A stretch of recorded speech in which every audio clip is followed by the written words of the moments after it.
கவலைகள் அகல அவன் அருள் துணை காக்கும் கடவுள் கணேசனை நினை.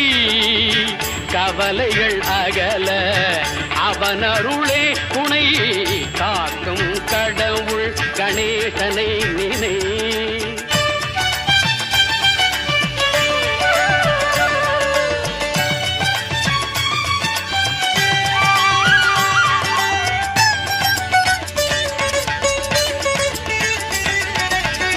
யார்க்கும் எதற்கும் அவனே முதற் பொருள். யார்க்கும் எதற்கும் அவனே முதற் பொருள். அன்பெனும் பிடியுள் அகப்படும் கருப்பொருள். அன்பெனும் பிடியுள் அகப்படும் கருப்பொருள். ஊர்க்கும் உலகிற்கும்